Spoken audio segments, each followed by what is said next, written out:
Welcome to the Terrible Podcast with your hosts from SteelersDepot.com, where you can find all your latest and greatest Steelers news. It's Dave Bryan and Alex Kozora, always lit, talking Steelers. And now, here's Dave and Alex.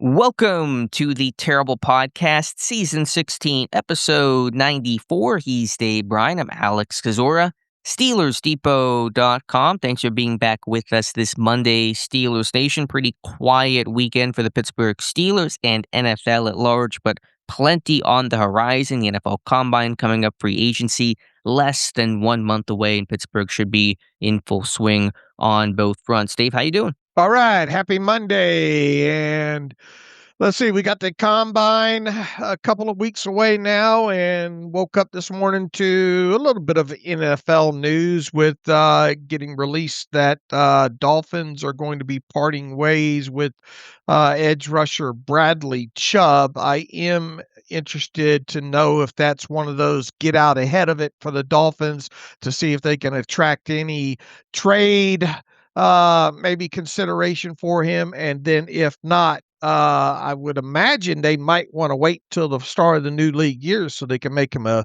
post June 1st cut. But it is that time of year where you start to hear about teams either going to be retaining or releasing a couple of potential casualty cuts. So I think that's kind of the first big name of the offseason here.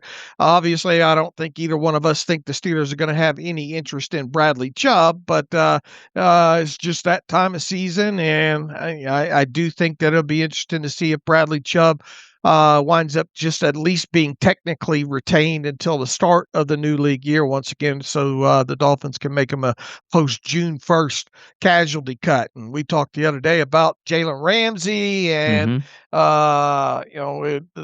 Johnny Smith. Yeah, Johnny Smith and Malik Harrison, and if there was any one of that group that could be a potential June 1st casualty cut, I think it would be Jalen Ramsey. But that time of year there, but not a lot of news happening Steeler-wise. We already went through all the coaching staff the other day.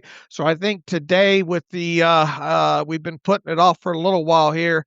I think we'll roll back through the list of players that are scheduled to be unrestricted and restricted free agents for the Steelers this offseason, and do it with a new set of eyes, if you will, thought process maybe, because I think the first time that we ran through that, Mike Tomlin was still the head coach of this team, and obviously that's no longer the case.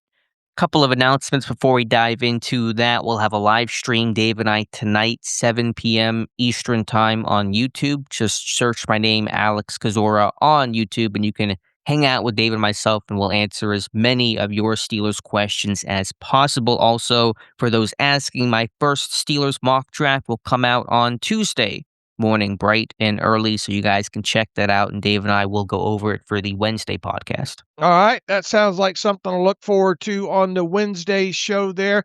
Real quick about all this quarterback talk, and Bill Barnwell continues to want to try to send Tanner McKee to the Steelers, and there's been all the recent news cycle of David Carr and him talking about potentially unretired. I don't want to go too deep into that, but assuming this team get some sort of veteran in there, more than likely Aaron Rodgers, but if not Aaron Rodgers, some veteran of some sort. And you obviously still have Will Howard and Mason Rudolph under contract. What do you feel is the likelihood at this point of the process of the Steelers drafting a quarterback, especially in, let's say, the first 3 rounds? Because if they did, you're making an investment in there, then assuming that you've got some sort of veteran quarterback at the top of the depth chart there, Rodgers or somebody else, and you're only going to carry at most 3 on the 53-man roster, the math doesn't math, does it?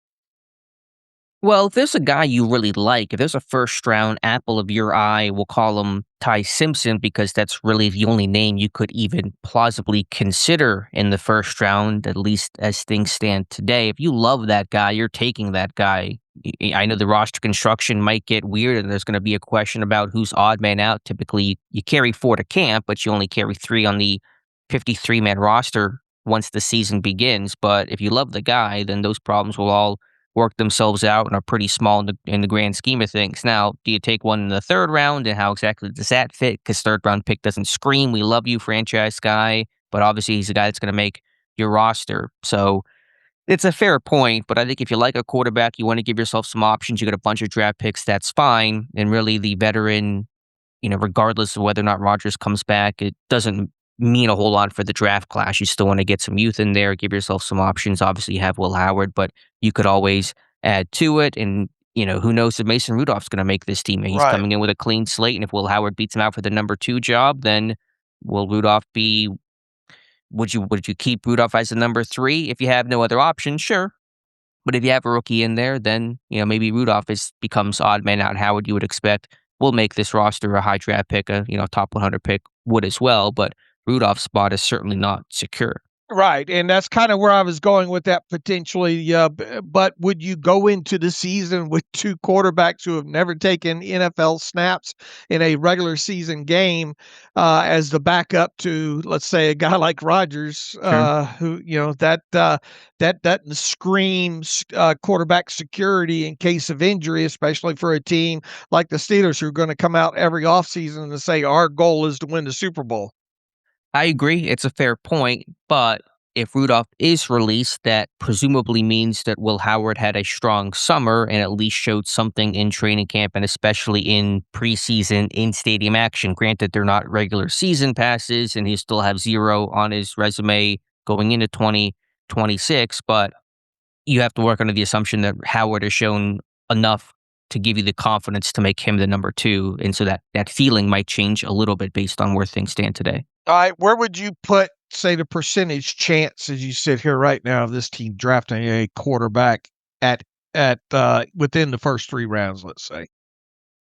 And do you buy Mike McCarthy all he said about Will Howard so far? And how do you interpret excited to work with? I mean, that's really all that he said. And so, what exactly that looks like, it's hard to say. I imagine most coaches that came in and interviewed with Pittsburgh had some sort of positive remark about Will Howard and his potential. So the proof will be in the pudding. I mean, I think McCarthy's always excited to work with a young guy that I think has some tools and traits that are starter worthy. So there's probably some excitement there. But we'll just kind of see how it looks in the preseason, in the summer, the reps he receives, the attention he receives. He figures to get a lot of action, obviously. So I just kind of take the words for what they are. He's a quarterback guy. He's excited to work with young quarterbacks. It's kind of what he's done throughout his coaching career from his early days on. And so Howard's just another name in that line.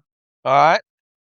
I just wanted to get that out there as maybe get people potentially thinking about that. I'm sure later on tonight during the live stream, we'll probably have a few quarterback questions. I've got all the data from PFF on play-by-play stuff related to Ty Simpson and starting to match that up to the tape. So maybe by the end of the week, I'll have a stronger feeling about Ty Simpson and what he is and isn't heading into this draft offseason.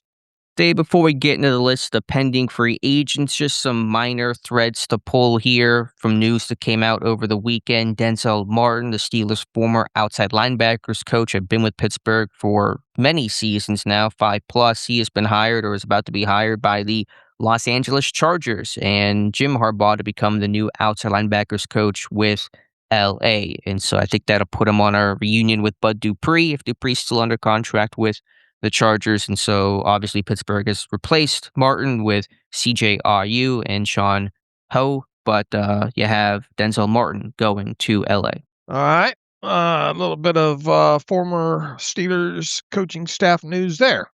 And former Steelers offensive tackle Zach Banner has officially announced his retirement. Now, he's been trying to come back from that It's that really all stems from that terrible ACL knee injury he suffered that Monday night game in the opener in what was that 2020 against the Giants right after Banner got the starting right tackle job and just never was able to come back fully again. He had, quietly been rehabbing and then tried to come back and was in the one of the spring leagues, the UFL, I guess, only spring league, and then had some tryouts throughout the last year or so on the NFL circuit, but just never could come all the way back. And so he's officially moving on from his NFL and professional football career and going to get into the broadcasting scene and sphere. All right. Looks like he's got a new podcast, right? Or a podcast going.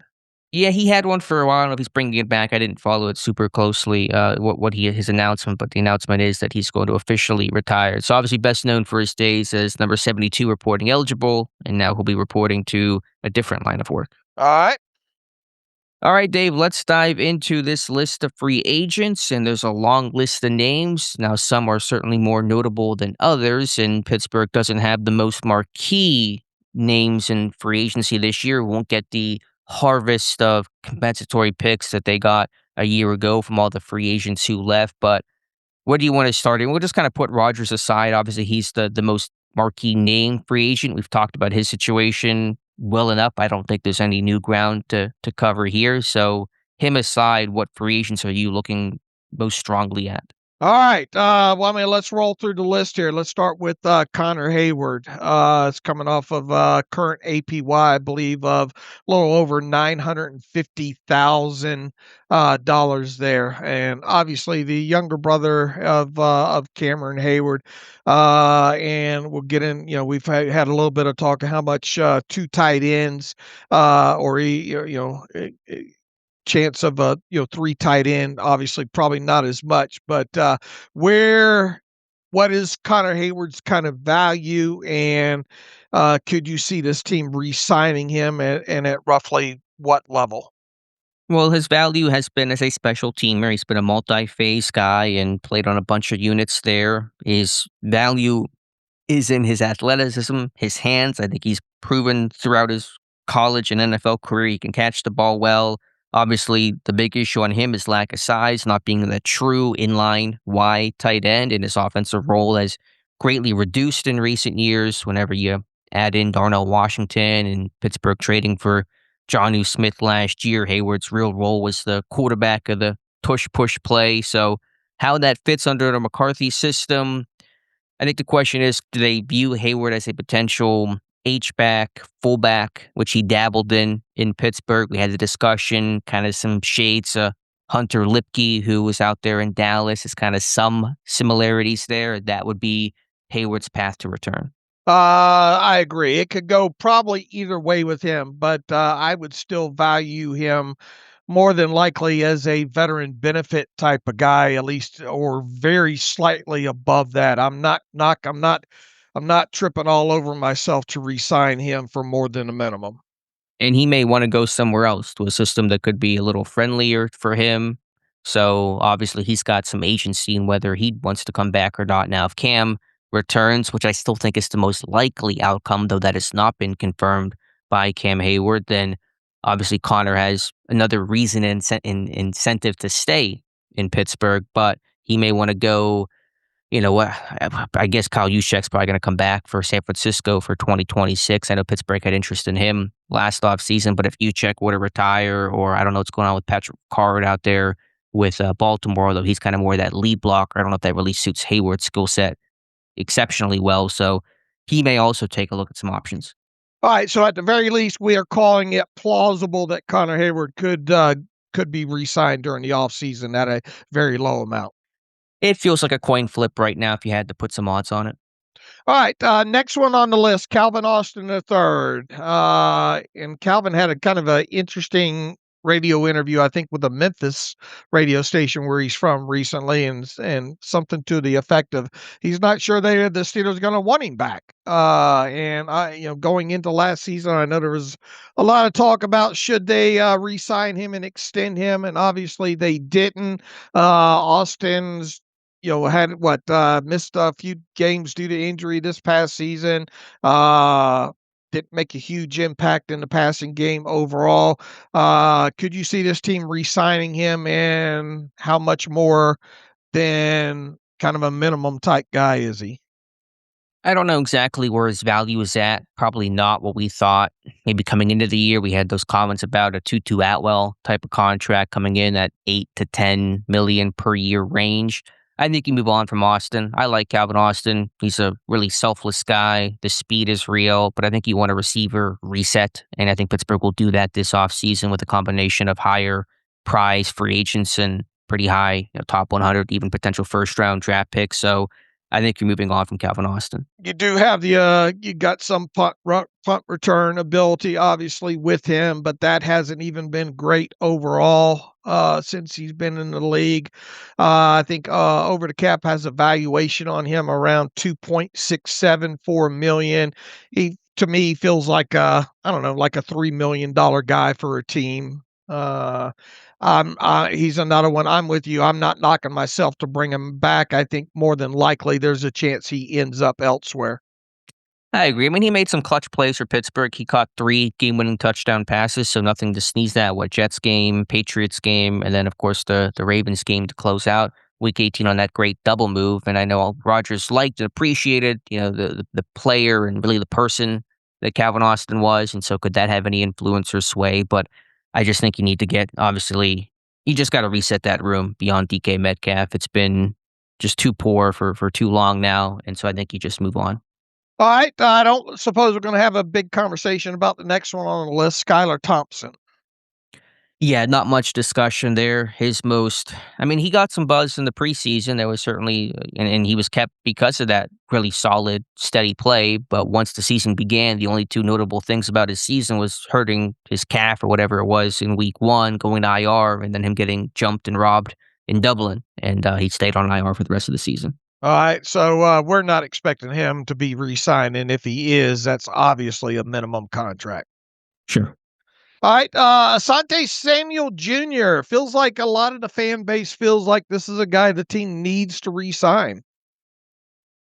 Yeah, I certainly wouldn't say needs to re-sign. And you get into the conversation about how other pieces fall into place. What other outside free agents will this team consider? And then obviously what happens to James Pierre, a pending free agent himself. You probably choose 1 of 2 of those guys to come back. And so Samuel signed late in the season after getting medically cleared from off-season neck, back, spine surgery, had that interception against Tua and Miami, and then kind of split some time with Pierre as Pierre was hurt and kind of working his way back. So I don't have a particular feeling to go sign Asante Samuel Jr. It was a limited sample size.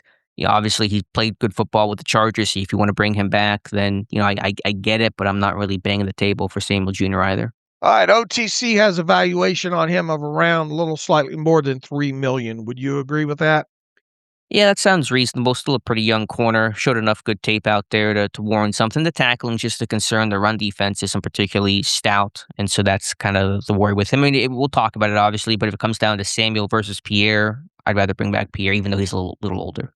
All right, would we agree that it's at least plausible that Asante Samuel gets re-signed? Sure.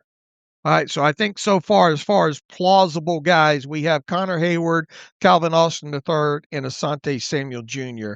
The next 2, I would say that does it really matter? Probably not longer conversations about either. Donald Parham Jr., who missed the season with, what was it, an Achilles with him?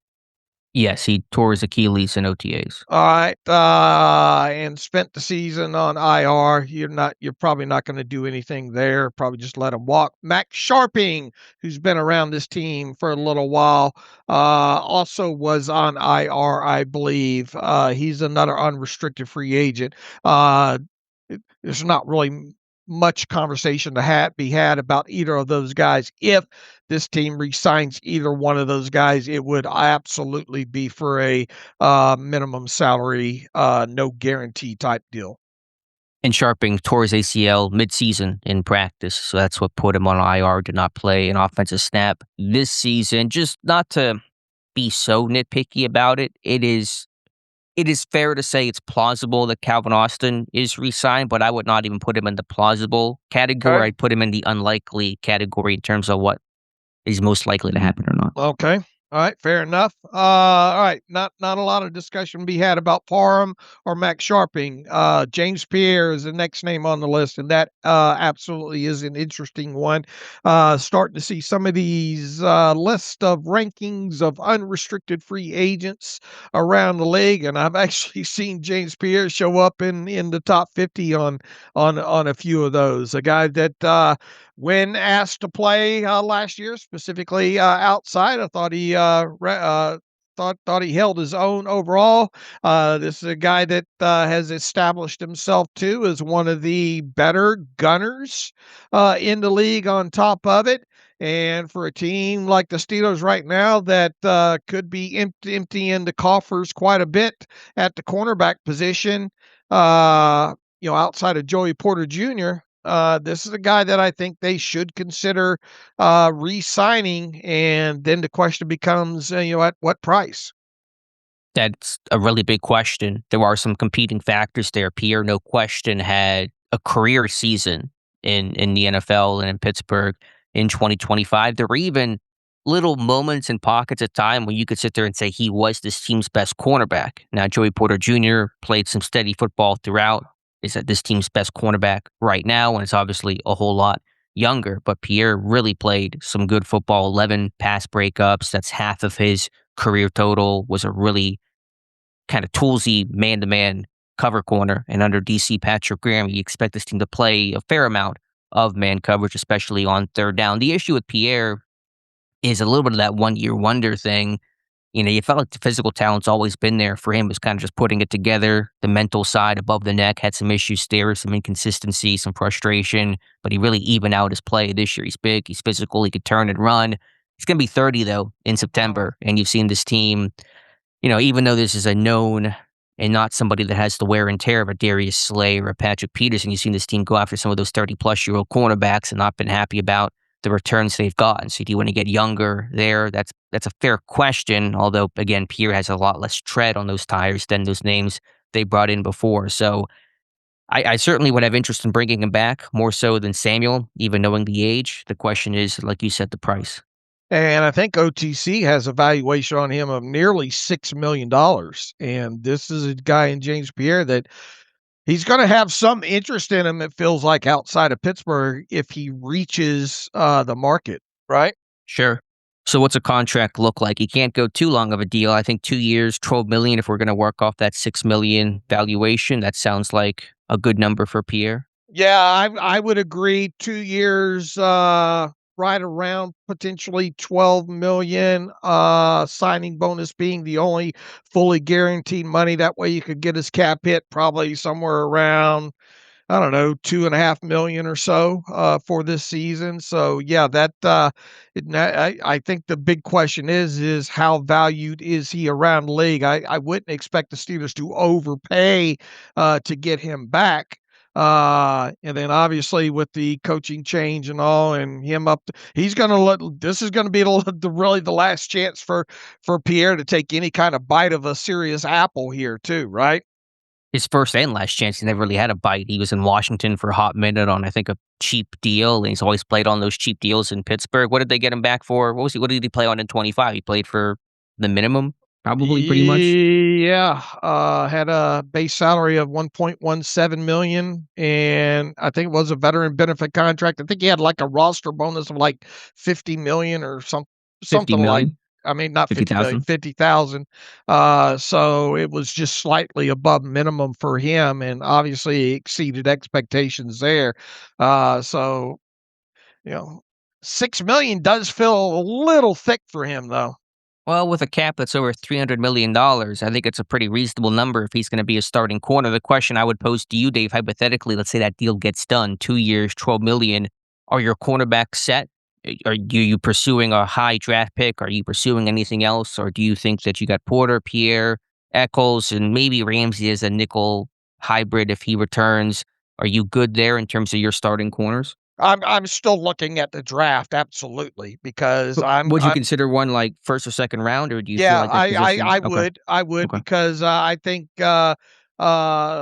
Look, you're not going to sign James Pierre for like a 1-year, $6 million deal. If you sign him for anything more than 3 or 4 million, that's likely to be a 2-year deal. And you do so with the assumption that, okay, we would get 1 year out of him at least, and potentially maybe 2. But I think you've got to at least have a mind towards, or at least looking at this at James Pierre potentially not being part of your 2027 team. One other thought, and we're just kind of musing right now. Is there an Akella Witherspoon concern with Pierre, where it's a little flash in the pan, a little up and down? Even putting that past history aside, we agree that Pierre's always had a bit of an issue. And I don't want to say it's learning the playbook, but just kind of understanding system and scheme. His issue's always been above the neck. Physically, he's always been a really talented guy, big enough, strong enough, fast enough. There's never been a concern about that part of his game, correct? Right. I think that the biggest thing with him is more so what happens if he gets in more man coverage situations. Well, I think he's a good man coverage corner. I think he's at his best when he can just kind of play to his size and instincts and just man coverage. I think zone coverage has kind of been a bit more of his concern with eyes on the ball and kind of reading and matching. But the point I'm trying to make is, can he adapt to this new coaching scheme? Because I think one thing that helped, obviously, in Pittsburgh was he had the same DC, the same system, same scheme. He knew it inside and out. He's what has the longest active Steeler in terms of games played, right? Or tenure with the team. It's or not that, but there's some stat. Adamski always tweets about that, about Pierre and kind of how his tenure in Pittsburgh being maybe the longest among the secondary. But point is could he struggle to kind of pick up this new scheme, this new defense that you assume will be substantially different from what was run before in terms of calls and coverages and just the scheme at large, the playbook, and could that hurt his 2026 play? Sure. I think there's because he's been throughout. He's never been for multiple seasons a very reliable corner. Right. And obviously there was some comfort in knowing the system and scheme so well. And it's probably one reason why he played really well in 25. And so you wonder how he would adjust to a new scheme in 26. Just something to kind of give you some pause when you're deciding those options. I think it comes down to, in terms of your starting corner, do you want Pierre or do you want to, look at the free agent class and draft class? I think you look at one of those two options in terms of where we're going to find our starting corner opposite of Joey Porter Jr. And if you did bring back James Pierre with the intention of him at least starting the year as a player opposite Joey Porter Jr., you're not going to run him out there as gunner, are you? Not to be starting. If there was a situation where he ever became a backup, then yeah, he'd go back and play gunner again. But if he's your starting corner, which was the case last year, they took him off of the gunner rule. Mm-hmm. Right. So I think valuation and want around the league will have a lot to do with whether or not I think they would like to have him back. It's just what kind of competition are they going to have for him, and where does his final value come in at? I mean, I think it's that, but I also think it's just, what is the scheme? Does he fit in the scheme? I think he could, if they're going to run more man coverage. I know Graham is very adaptable, so it's a little hard to kind of pin down exactly what system he's going to run in Pittsburgh, but he's kind of a man coverage, blitz on third down kind of a guy. And then it is just going to be just overall goal to get younger in the secondary. If they release Jalen Ramsey, if they decide that Pierre's going to be 30, they just want to get younger overall in the secondary, that may push them to go somewhere else. Okay, so it's very plausible that James Pierre is re-signed, right? Yeah, it's plausible. Yeah. Okay. All right. The next two, I don't think we're going to have a lot of conversation about. Jack Driscoll, who was mostly a practice squad guy. Did he even log any snaps whatsoever? I know he dressed for a game or No, two. he didn't I don't think play a snap. I don't think he played a snap. So Jack Driscoll and Marquez Valdez-Scantling. I mean, Valdez-Scantling played a lot at the end of the season, and if Rodgers returns, there's a connection there. But I think obviously you're looking to move on. You're not placating Rodgers just by bringing back MVS. If you wanted to do, come the summer, a veteran benefit contract, then yeah, you can do that. But you got to obviously get a big infusion of talent in this receiver room. Agree. So if either one of those guys come back, we're talking veteran benefit deals with no guarantee or barely any guarantee. Correct. All right, next one on the list, Jabril Peppers, who I think, obviously was forced due to injuries to play some snaps on the defense. Wasn't he mostly the up back also on the punt team after the Killebrew injury and all? Yes, he became the new personal protector. All right. I'm not knocking myself out to re-sign him. I would welcome him back to compete for a 53-man roster spot on a veteran benefit deal, but nothing more than that. I wouldn't even do that. I just move on. 31 plus years old, box guy, pretty limited across the board. Just move on. And he's not going to get. You wouldn't imagine he's going to get a lot of attention outside of Pittsburgh, right? No, it'll take a while for him to re-sign anywhere, you would imagine. All right, I imagine not going to have too much of a conversation about the next two, Scotty Miller and Andres Pete. And Pete had a cup of coffee at left tackle after Broderick got injured in a game, and then Pete went down, and then in came Dylan Cook, and Andres Pete at this stage of his career, 33. When does he turn 34? This is a guy that you don't want to roll out there for numerous snaps. In fact, he still might be a better guard option than he is a left tackle option, and a guy too that predominantly left side. I'm not following. It's time to move on from him. Is basically what I'm saying. If you wanted to bring him back veteran minimum, if you say Malu's going to walk, if Broderick Jones' injury looks murky for his availability come OTAs, you could justify that on that cheap, minimum level contract. But if you let him go, that's fine too. All right. Chuck Clark. Well, just on Scotty Miller, obviously he is who he is, and he came to Pittsburgh in part because of Arthur Smith. But if you had to pick one between Scantling and Miller, who would you bring back on a veteran minimum contract? Scotty Miller's made some plays when he gets the ball thrown to him. The problem is he don't get the ball thrown to him all that often. So yeah. I would take Miller. I'd take Scotty Miller. Yeah, I would take Scotty Miller, but I'm not paying him more than a veteran benefit contract, something that he's been used to taking the last couple stops, I think. Sure.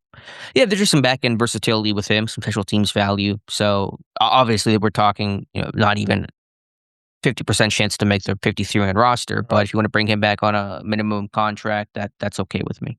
All right, Chuck Clark played a handful, pretty decent amount of snaps, I guess, overall.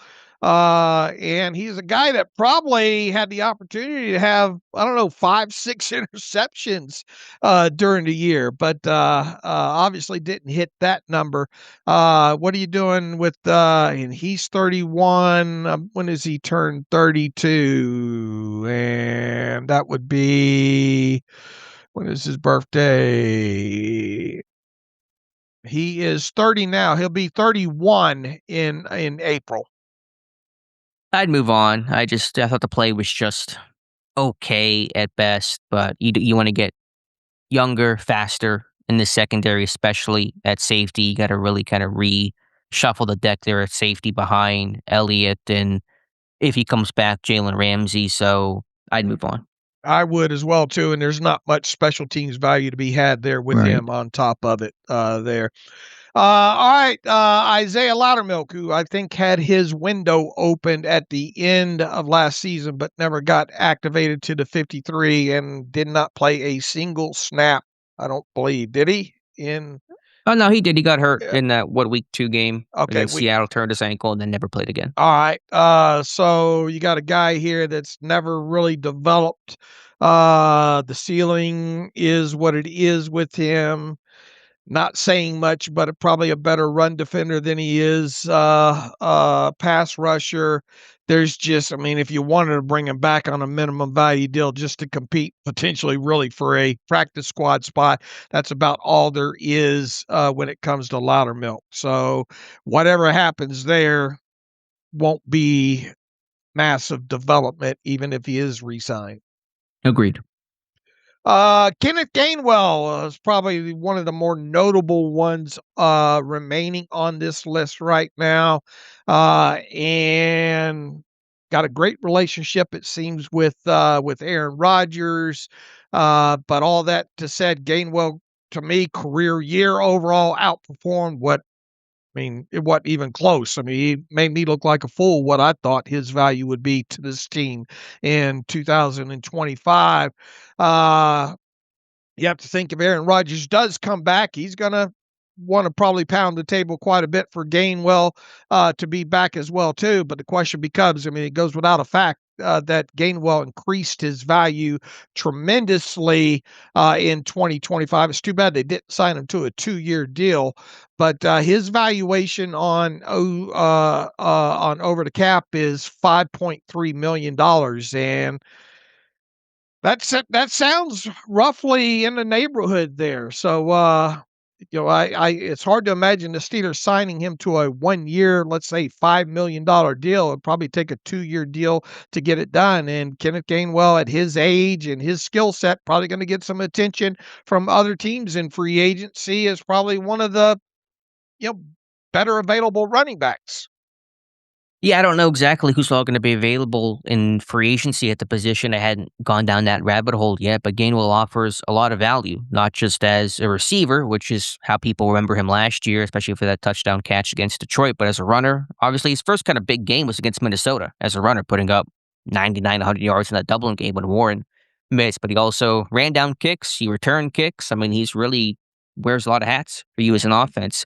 So had a great season. And the thing that I talk about with Gainwell, I'm going to write about this, and I waited till after the season because if I wrote about this mid-season, everyone would just yell at me for being a jinx. He was available. I mean, he didn't miss a practice. He didn't miss a game. He didn't get hurt in-game. I mean, this guy was durable and available, and there's certainly something big to be said about that we often take for granted. Pittsburgh's running backs have been unusually healthy. Jaylen Warren doesn't miss a lot of time. It's just, the one game this year.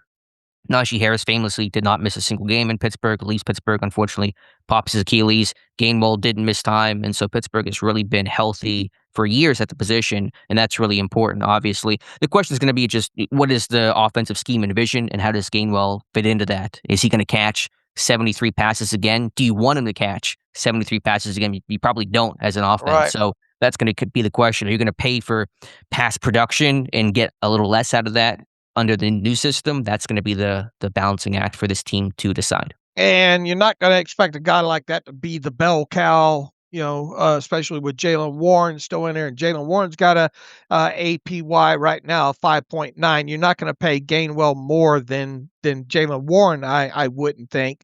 If you got Gainwell back, it feels like you would probably want to do so under at least a 2-year deal. And then once again, you got a young back in Caleb Johnson who didn't see the field much at all. What does that mean for him if you have both Jaylen Warren and Kenneth Gainwell to sizable contract signed? Nothing positive for Caleb Johnson, but such is reality of a new coaching staff and a partially new regime. And there's no attachment from McCarthy's standpoint. Omar Khan still has a lot to say in all of this. So I certainly would like to bring Kenneth Gainwell back if I had my choosing. As you said, he'll have interest league-wide, and we'll see if some team comes in with a bigger offer that Pittsburgh just simply is not going to match, because I agree they probably would not exceed what Jaylen Warren received before the 2025 season. So there's just kind of a question about fit and scheme, and if somehow Rodgers does not return, that also probably would ding Gainwell's value, because Rodgers liked getting the ball out quick in general, which certainly Gainwell benefited from. So it's a little tricky, but from a player standpoint, I certainly would like to bring Gainwell back. He's certainly worth another look. Yeah, and once again, I imagine Aaron Rodgers would like him back as well too. Now, there's going to be a little bit of competition. It feels like in the running back free agent market, and obviously waiting to see how many guys get cut potentially. It looks like Javonte Williams, and I'll read off the guys that played at least 38% of the snaps for their teams last year. Okay. Javonte Williams, Breece Hall, Travis Etienne, Rico Dowdle, Rashad White, Kenneth Gainwell was right at 50.1%. Kareem Hunt, who's up there in age. Kenneth Walker is going to obviously, we'll see if the Seahawks are able to get him back under contract. Kamani Vidal, who opened up a lot of eyes with the Chargers, but he's an exclusive right, so they could easily just tender him. Isaiah Pacheco, From the Chiefs, 38.1. And that ends the list of players, running back set to be unrestricted free agents who played at least 38.1% or more of their team snaps last year. And Gainwell, obviously, right in the middle of that list. Yeah, it's a decent list. We'll see, as you said, who gets added from cuts, and typically there's a decent amount of running backs who get cut. We'll see who gets tagged. Brees Hall could be a tag candidate. Kenneth Walker, we'll see. I'm sure Seattle would like to re-sign him. And then you have the draft. I don't know how great the draft class is. Of course, you have Jeremiah Love, the belle of the ball, and going to be a top pick to some running back needy team. So it seems like a pretty decent running back class, top to bottom. If you had to guess right now, Mm-hmm. would you think the Steelers will be able to re-sign? It goes without a doubt. We both agree that they would probably like to have him back, but liking having back and getting him back are two different things. What does your gut tell you about him returning? Yeah, my gut really does not give me a great read on that right now. I'll say no. My gut tells me they won't be able to get him re-signed. Yeah, might be leaning that way. Just don't have a great feeling on that. Even if Rodgers returns, it's going to be a market. And even though there are some interesting names available that you just rattled off, Gainwell's skill set is pretty unique compared to those guys. What he can offer as a receiver, especially, is attractive. So I'm leaning towards him going somewhere else, but it's kind of a 55-45 thing. All right. All right, next one on the list, Cole Holcomb, who really hasn't panned out the way the Steelers probably wanted him to when they signed him to a 3-year deal, a couple of free agency signing periods ago. He's a minimum value player right now, right? I really commend Cole Holcomb for returning to the football field from an injury that would have ended the careers of virtually any other player, it felt like. And obviously, as you said, him not getting the results is no fault of his own. He played well that half a season before he had that devastating knee injury in November, 2024, in that game against Tennessee. And for him to commit and work his way back and see the field and play respectable snaps in the limited base role that he had was really good for him. But with his age, with the knee injury, with the new coaching staff, I think you move on. I agree there. And if you do re-sign him, it's got to be for a minimum value contract, right? Yes. All right. I don't think we're having much of a conversation about the next one on the list, Dean Lowry. Yeah, got hurt in training camp. I think it was a right knee ACL injury, out for the season, and you just move on. I agree. What about Daniel Aquale, another one that got dinged up during the season there? He also tore his ACL and then was suspended while injured for whatever it was. I forget the PED policy, whatever it was that he violated. You move on from him too, but I think you do need to look for a backup, kind of more traditional run stuffing nose tackle in the offseason. Agreed. All right. Miles Killebrew, yet another one coming off of a serious knee injury there. Going to be 33 or 34, I think, this upcoming season. And great special teams player through most of his career. Kind of a slash player outside of that. Is he a safety? Is he a linebacker? A guy that hasn't been asked to play much of defensive snaps since I think that one season in Detroit there.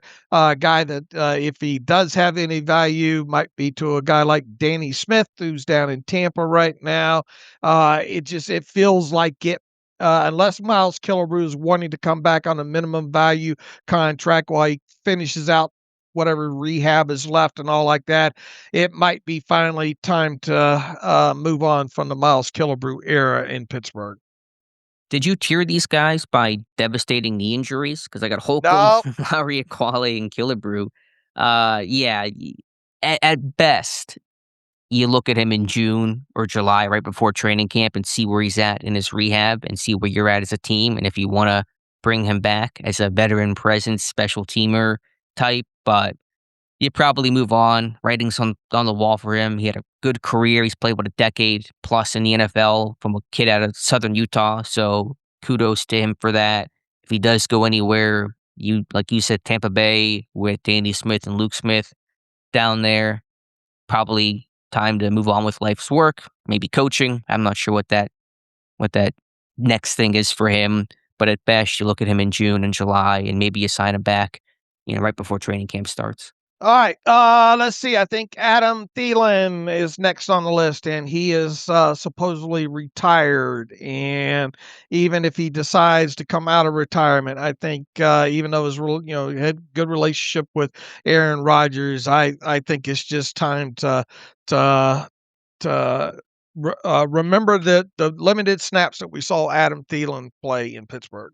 He'll be a Steelers Depot Jeopardy trivia question in a couple of years, probably, but as you said, supposedly retired because he has retired, but also kind of left the door open to maybe I would return under the right circumstances. My body feels good, and I think I can still play, which always sort of hints that a guy doesn't totally have both feet out the door, but he's retired. He's not going to be a thought here early in free agency, and I would not bring him back regardless. All right, next one on the list, Isaac Seumalo. Yeah, this is, I would say, the second most notable pending free agent behind Rodgers, even ahead of Kenneth Gainwell, given just from a cost standpoint. And frankly, Seumalo would cost maybe just as much, if not more, than Aaron Rodgers. But this is a big debate here. And I think Seumalo had a really good 2025 season.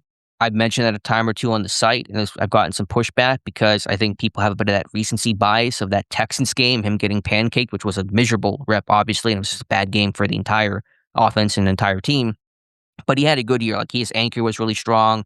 He fought through some of those injuries. He played really solid, steady football. Maybe his best season in Pittsburgh from a tape standpoint.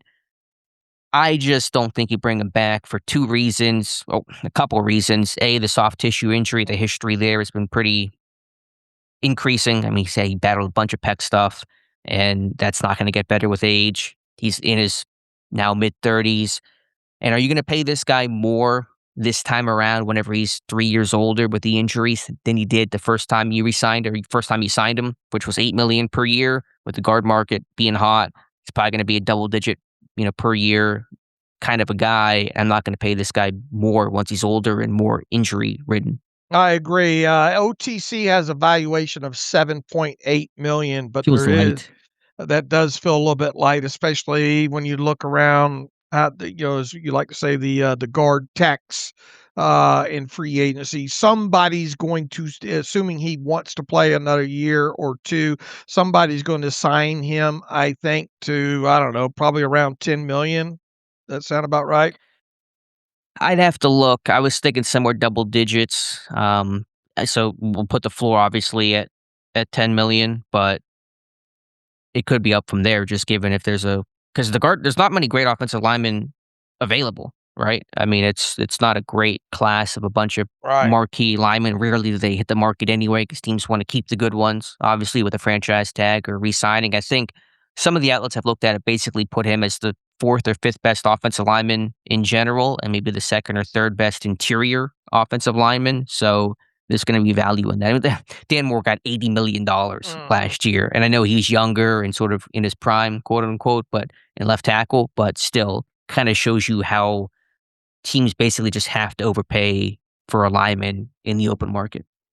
All right. We both think that he's gone, right? I mean, I can see a world in which he comes back because he can still play right now. It's just, do you want to risk maybe kind of getting into a bad contract by, say, as early as next season? And with his, assuming he does go somewhere else, the most it's going to yield you because of his time in the league is a 5th round draft pick compensatory value, right? Right, and that would be for the 2027 draft, not for 2026. Now, if Seumalo walks, it's a very fair question of who replaces Seumalo. Yeah, I think you look towards the draft. I really do.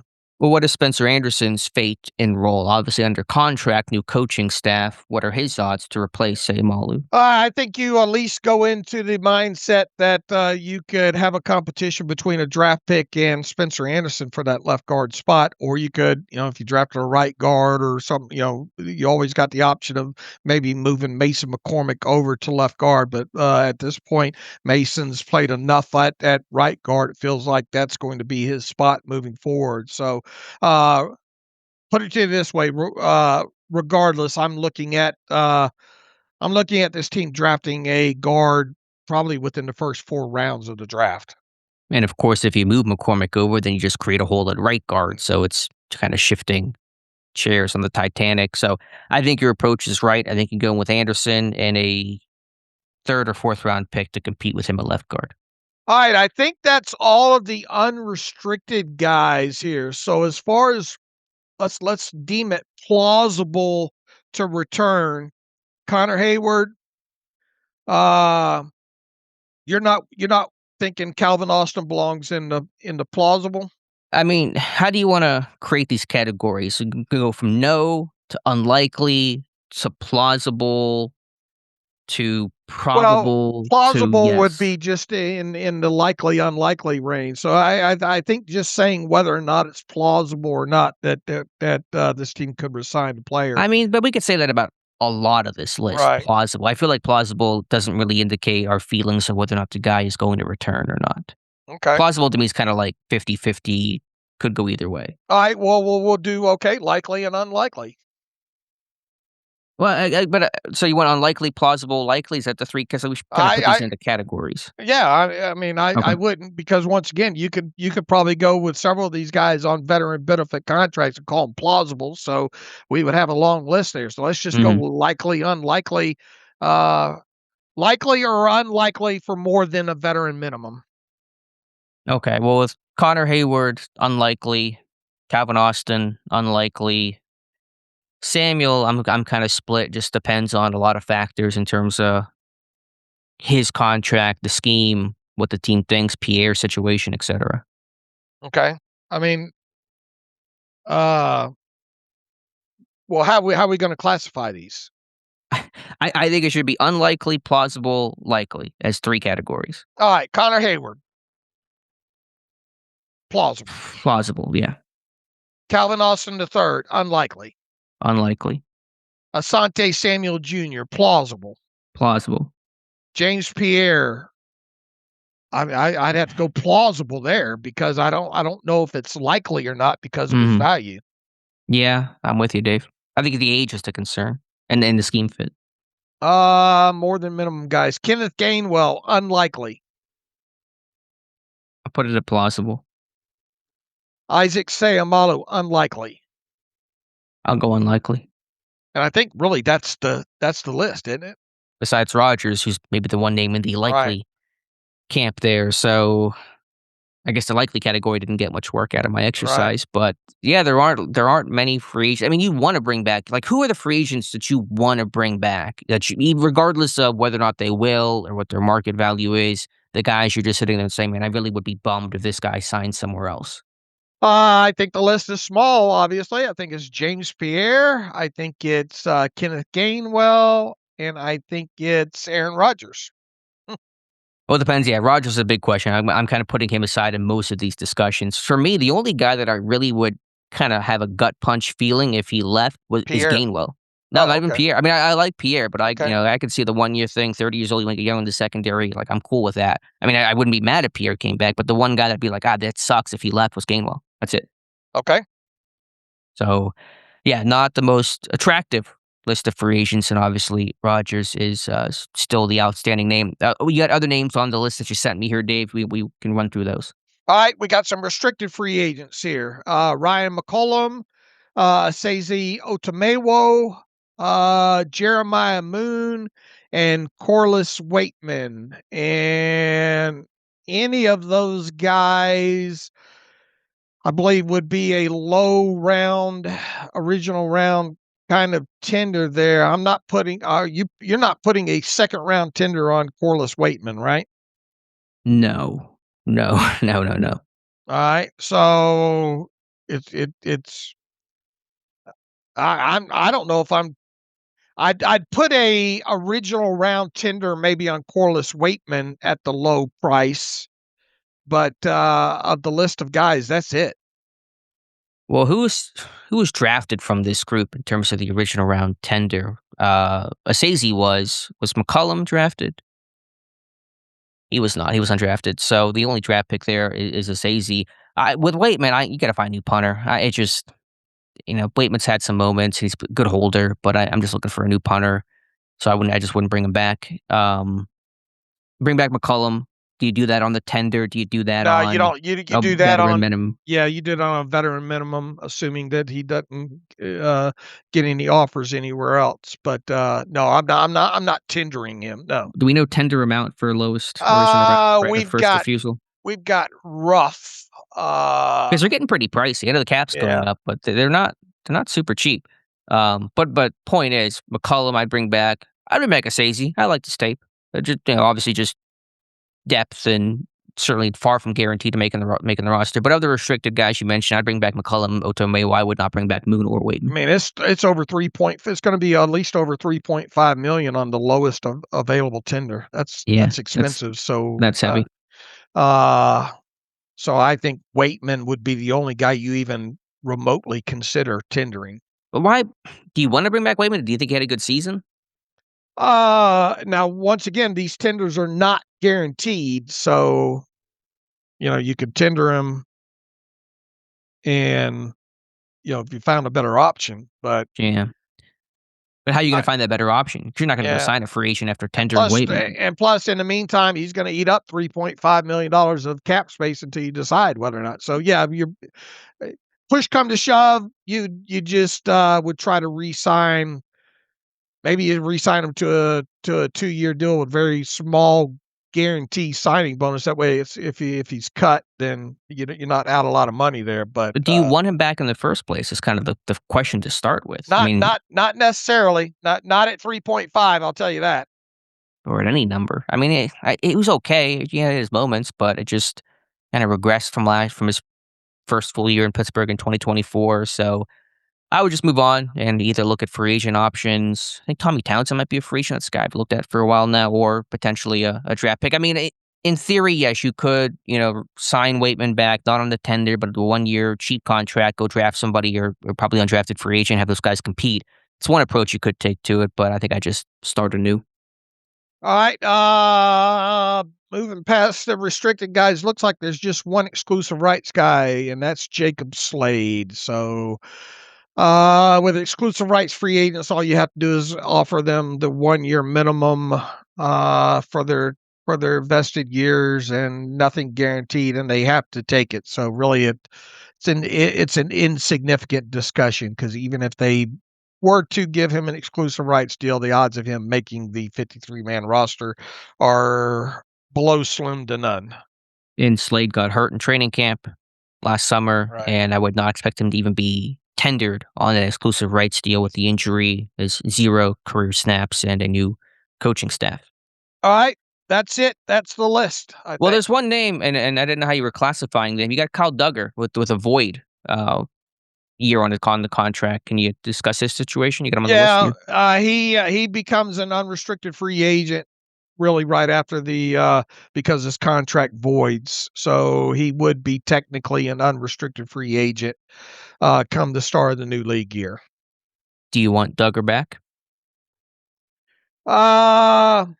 I would at the right price, and his valuation, I think OTC's got him at $2.257 million. I could live with him at that price on, let's say, a 2-year deal for $6 million. I wouldn't do that. I'd just move on. He's a box guy at best, and even his box tape is not that great. I just move on. He was an emergency pinch hit option with Elliott getting hurt, with no other options. But you got to get some new blood in the safety room.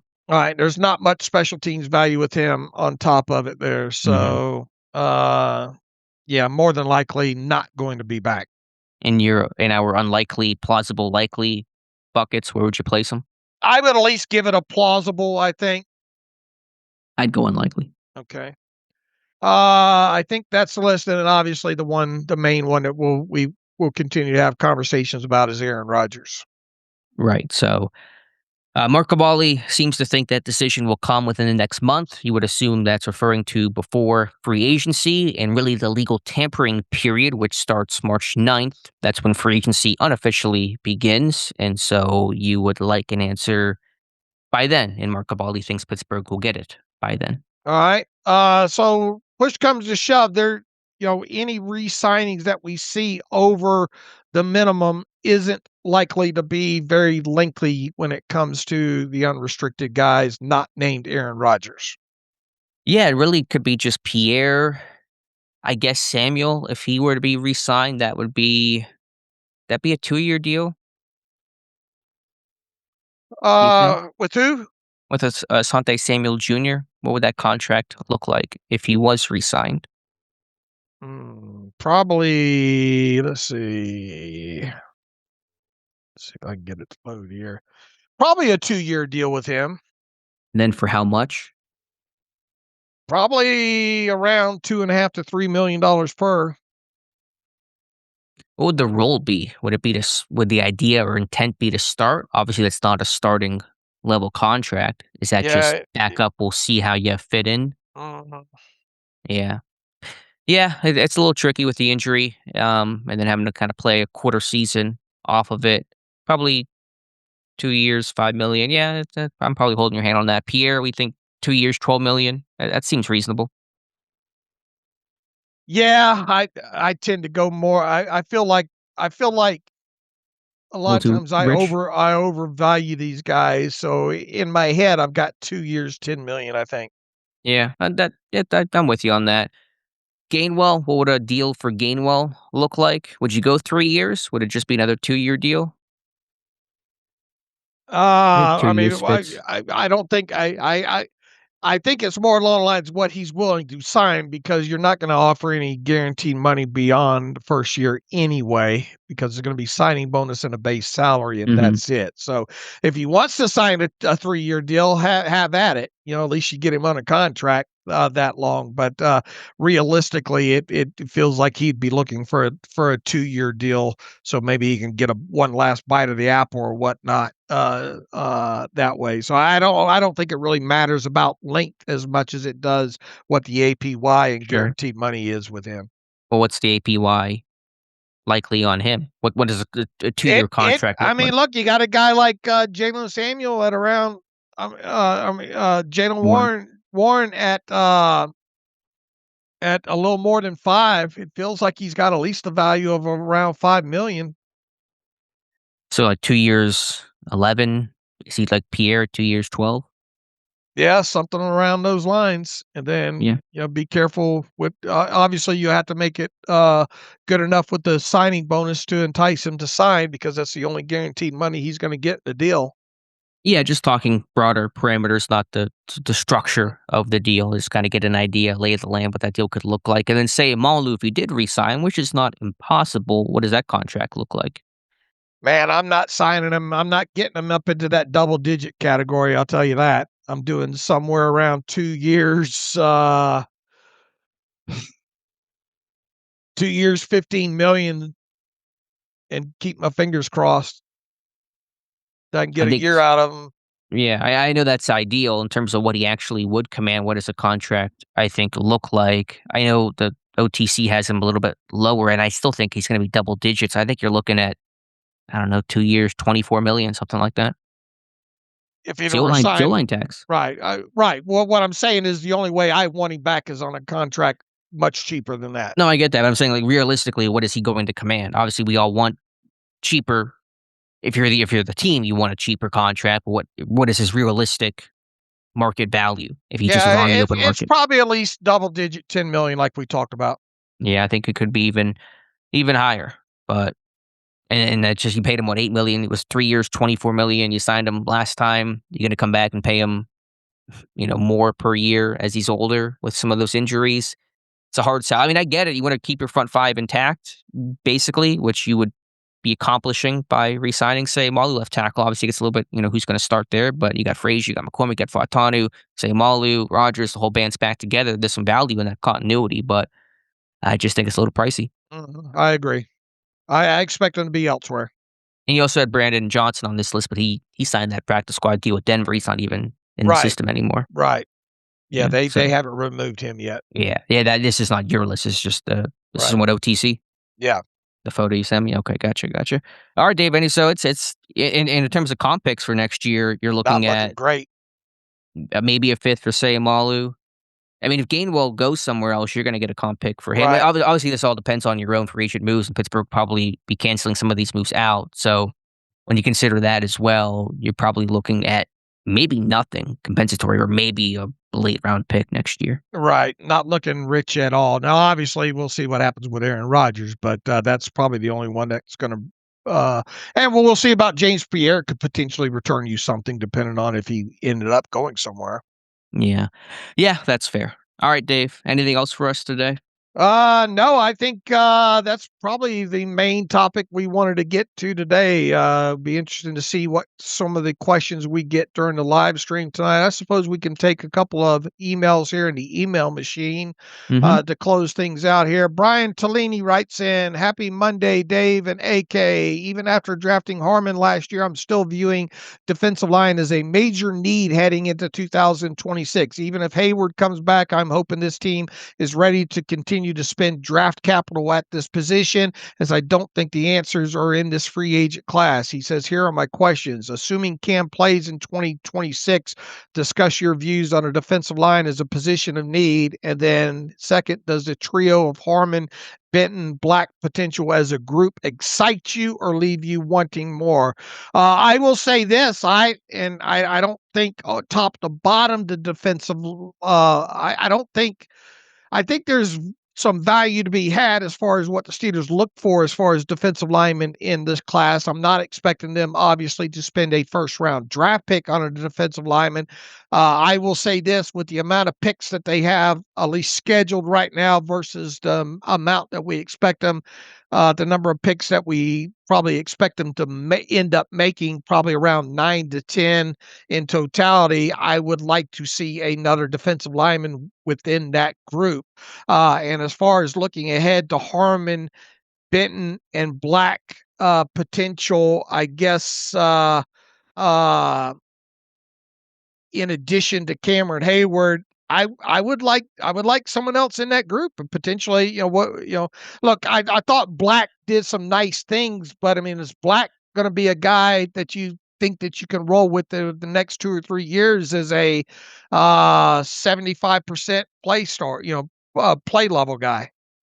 Well, I guess the first question is Harmon's fine. I'm obviously fine with Harmon.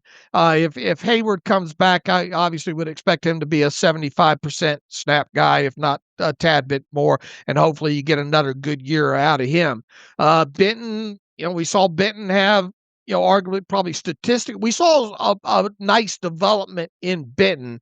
But is he going to be a guy that you're going to want to lean on for the next 2 or 3 years? And obviously, we'll see if they end up extending him this offseason. And then what is YA Black beyond this next, or even into this season? Well, here's my first question. Not what did you say? Who is YA Black? Is Yeah. that what you said? My question is, where is YA Black?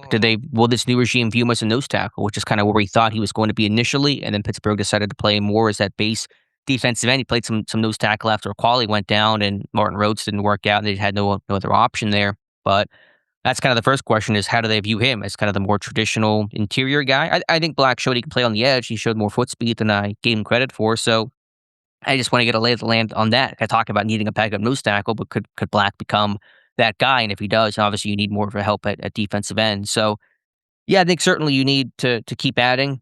Cam Hayward masks so much and solves so many problems. And whenever he's gone, you're going to have such a tough time replacing him. And you can't just have one guy replace him. It's kind of a little Aaron Donald-like. Whenever Darnold retired, the Rams just said, we're going to take 2-3 guys to replace him because one guy just can't do it. They brought in Fisk and Verse, and you probably have a similar thing with Hayward in terms of spreading out that kind of task of what Hayward brought you. So the sooner you can start on that, the better. But a starting D-line, a Benton, Hayward, Harmon in year 2, Black rotating behind, add another draft pick in there, maybe a free agent ad. I mean, that's certainly that's a good place for at least 2026. Right. But they do need do they need to invest another draft pick in this year in this class? The answer to me is yes.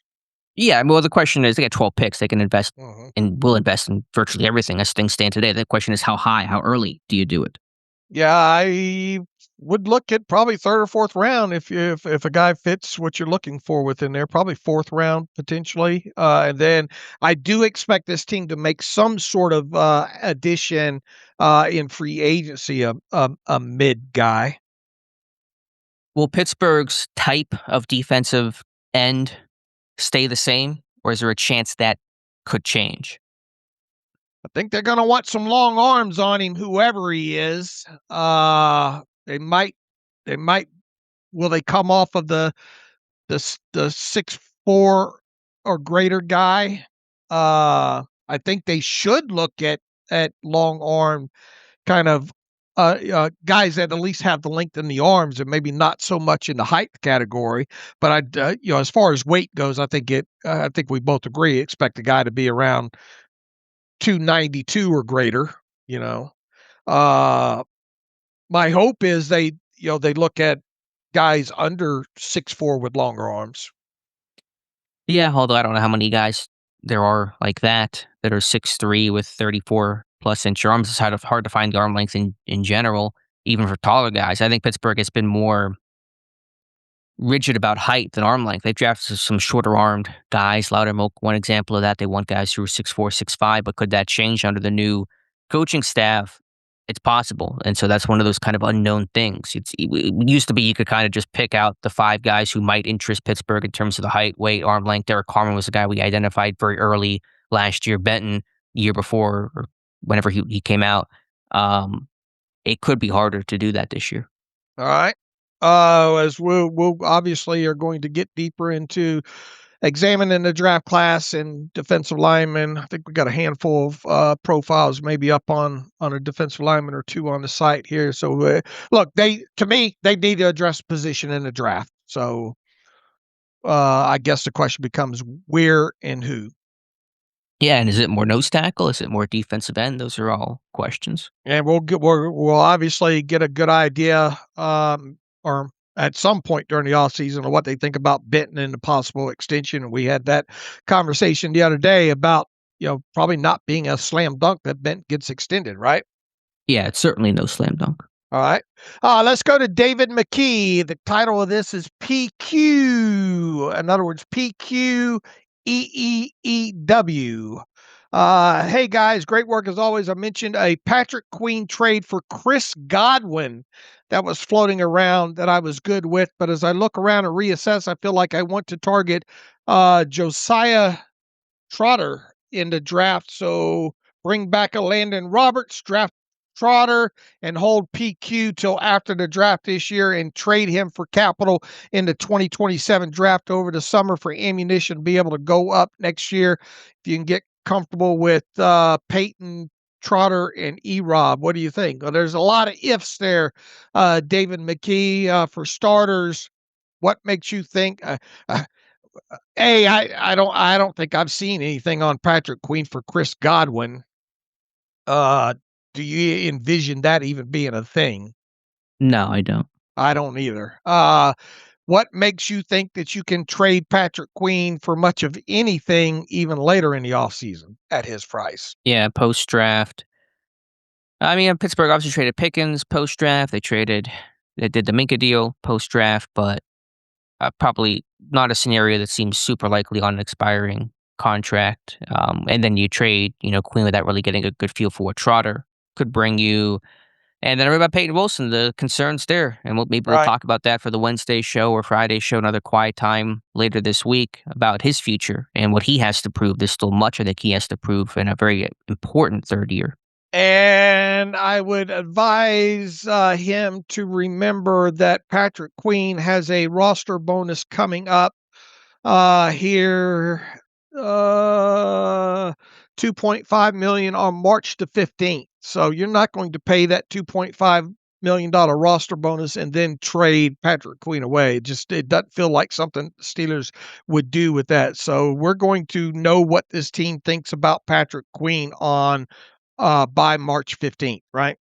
Yeah, I think the one thing you can take away from the reader's question, though, is how much of an effort or thought will and should there be about acquiring and stockpiling 2027 picks in a class that obviously we know has a chance to really offer something at quarterback. No guarantees. We always caution that, but obviously the landscape looks more attractive than 2026. And we just went through the exercise of this team having very little, if any, comp picks projected for 2027. So what they have is what they have. And do you look to make some trades to increase your capital for next year. Yeah. Now, look, could you get at a point with Patrick Queen? Let's assume that they paid a $2.5 million roster bonus. Then he's going to make the 53-man roster. And then if for some reason you're out of the playoff picture come trade deadline, and his salary basically being cut in half at that point because the games he's played for you, could you maybe deal him for a fifth or sixth rounder at that point, for 2027? But even so, it's not like you're going to get a second or a third round draft pick for him at that point. You're probably looking at maybe at best a fifth round draft pick for Patrick Queen, and that's because you're out of the playoff picture come trade deadline time.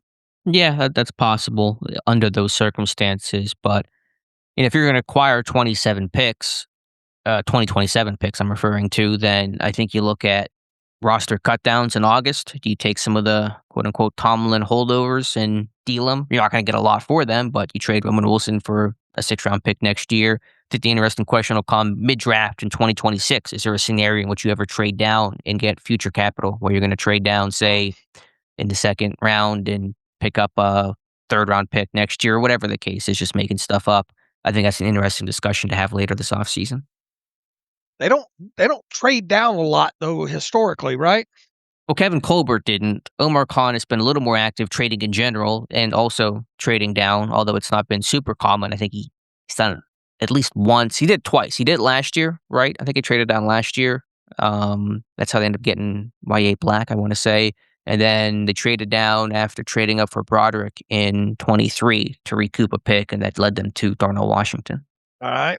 We'll definitely see. I think the only given is this team is not going to make 12 picks this year, and how that all materializes, we'll find out more obviously during draft weekend there. A bit of a Steelers adjacent news here. The Dolphins continuing to clean house under their new regime. They have released former Steelers guard James Daniels, who had that torn Achilles this last year in Pittsburgh. Still signed a 3-year, $24 million contract with the Dolphins under the old regime for 2025. I think he got hurt again, unfortunately, so probably writing on the wall there for him. But James Daniels, former Steeler, now a free agent. All right. Let's take one from Paul Brown here, quarterback draft selection. I was wondering what you think the chances are that the Steelers might double dip at quarterback in the mid and late rounds of the draft, given the plethora of draft picks they have and perceived lack of depth at quarterback position in this draft. Do you think they might take 2 shots at the position, hoping to hit on someone? Would you be in favor of this strategy? I would be interested to hear your thoughts from Paul Brown. Paul, I don't think they will double dip, nor do I want them to double dip at the quarterback position in this draft. And from where I sit right now, it's going to take a lot of convincing to get me to put at least one quarterback maybe in this year's draft class. Not saying, I won't get there, but if we're to believe that Aaron Rodgers or some sort of veteran comes in here in the next coming weeks, and if we are to believe that Mike McCarthy really looks forward to maybe working with and developing Will Howard, and let's say we went the route of at least even one drafted quarterback in the first, let's say, 4 or 5 rounds of this draft, that means that you potentially would go into the season. Out would go Mason Rudolph at some point during the offseason. Then you would enter the season with a veteran and 2 guys who have never taken an NFL snap before. Trying to get me to double dip is next to impossible. I can't go there. And even if you did select one quarterback in this draft not named Ty Simpson, I mean, is it a Nussmeier would be the odds-on favorite, I'm guessing? And even then, are you talking 4th, 5th round? And if you did draft him, once again, you're probably drafting him with the idea of him at least making the 53-man roster as the 3rd quarterback and potentially behind Will Howard and, let's say, Rodgers. So I'm not even convinced this team drafts a quarterback this year. So, no, I cannot get to the double dip aspect of it. Yeah, double dip is too rich. Assuming Rodgers comes back, then you're at 5. Getting reps for those guys is now becomes a real challenge, and you're going to get an old Oakland situation where some guy's just stuck on the sideline. You don't need 5, so double dip.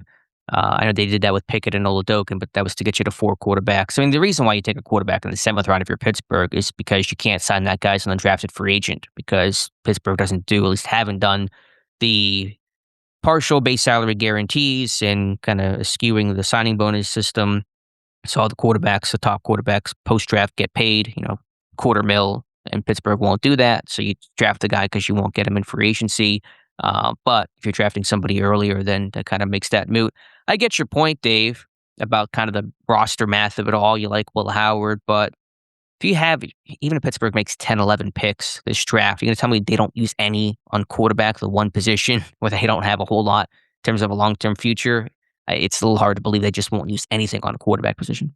All right. If they did, and it wasn't Ty Simpson, I would hope that would be a back-end guy that to have an arm, and because you couldn't get him, well, like you said, as an undrafted free agent, and you want to just add to the room there just to have arms to go through the offseason to carry 4 throughout the offseason. So to me, it feels like if you're drafting anybody at the quarterback position, at least from where I sit right now, it's either Simpson in the first, wherever, probably it would have to probably be in the first 2 rounds for him, or I don't know, where's Nussmeier going right now? I'd probably say 3rd. Yeah, Day two guy. I don't know if I'd touch him in the 3rd from where I sit right now, but I just it's hard for me to get there to even take one unless it was a 6th or a 7th round guy, because you have 10 picks and take a I mean, flyer. we know that in Green Bay, the Packers had a mission statement of continually drafting quarterbacks, continually restocking those shelves. And their philosophy was it's the most important position in sports, which is certainly true. And you want to develop these guys. You never know when you might find somebody that you can hit. And even if that becomes a backup or a trade piece down the road, that's kind of the philosophy they work within Green Bay that could carry over to Pittsburgh. All right, where do you put as probability of this team drafting at least one quarterback in the draft? Above 50%. I don't know, Wow. 70%. I don't know exactly where I would come in. Obviously, we got to learn a lot about their draft moves and their scouting process, which becomes murkier with the new coaching staff. But yeah, I think there's a good chance they're going to draft somebody. All right, I'll take the under 50% from where I sit right now. Okay. Let's see. Also, by the Dolphins continue cleaning house, they have released Tyreek Hill coming off that severe Okay. knee leg injury. So I'm sure somebody will try to connect dots to Pittsburgh, but No, I think thank he'll you. pass. Yeah, no, thank you for me. All right, let's take one from Nathan Casey here. There is current talk about A-Rod might be the best option for next year. This misses the fact that he hates young wide receivers, so double dipping in the draft at wideout would only serve to delay those wide receivers' development. And Roman Wilson, who looked did we take this the other day? I think we did, didn't we? It sounds familiar. I mean, yeah, I get the thought, and you're right. Rodgers and young receivers have not always played well, but you're looking longer term though than just Right. 2026 when you're drafting a receiver. Right. Would you like to see this team double dip at the wide receiver position? I would. Yeah, I think that's reasonable. I mean, again, we'll see how free agency goes, and we'll see who gets re-signed and all that kind of stuff. But again, when you're picking upwards of a dozen times, yeah, double dipping a receiver in a class that has some depth is fine. All right, let's take one more and get out of here. John Nearheim. Apologies if I mispronounced your name, John. Keep up the great off-season work. Love you guys on Monday's show. Thought you guys did a great job discussing the Seahawks roster construction. As it turns out, drafting the right players and putting them in good spots really matters. Ha, he says. As you listed the players, it sure seems like they had a lot of picks, and they did. One thing you failed to mention was the haul they got from the Broncos in 2022-2023 drafts in exchange for Russell Wilson. Any thoughts on those roster impacts? Oh yeah, it goes without saying that the the dealing of Russell Wilson for the haul that they got from the Broncos really helped play into those early round draft picks that they used wisely. So yeah, apologies for not actually mentioning how they obtained the picks, but yeah, the Russell Wilson deal played a big part. What were the specifics of that deal? Do you remember? It was a blockbuster. I mean, I didn't know if Fant came back, but there were a bunch of draft picks involved. I can try to look it up here, but it was a blockbuster at the time. There was no question about that. Let's see. They You got it. agreed to trade. I have it if you still looking. Go ahead if you got it there. Broncos agreed to trade quarterback Drew Lock, tight end Noah Fant, defense lineman Shelby Harris, 2 first-round picks, 1 in 22, 1 in 23, 2 second-round picks, 1 in 22, 1 in 23, a 2022 fifth-round selection to the Seahawks, Russell Wilson, and a 2022 fourth-round pick. So from the draft capital standpoint, 2 firsts, 2 seconds, and a fifth. All right, that's quite a haul. Yeah, and obviously that played a big impact in Seattle being able to retool their roster, and they hit on their draft picks, which was key. I mean, obviously Pittsburgh is not going to have that kind of draft capital, but I still contend. I made this point on Twitter. You got a dozen picks. You got 5 in the top 100, basically. 5 on the first 2 days, 1 first, 1 second, 3 thirds. If you draft right, obviously you have to draft right, but if you do that, then you can certainly have a really good transformative draft clash. You're not going to get the crazy amount of first and second round picks that Seattle had, but that is certainly what Pittsburgh has currently is certainly more than enough to greatly improve the roster and hit on some big draft picks that can really change the fortunes of this team. Agreed. And a couple of those guys you would obviously hope during their rookie season make impacts. Yeah, it's a little like Cleveland when they had what do the Browns have draft pick wise this past year? Oh, They I'd have have 2 to go back. firsts. I'm trying to pull it up now.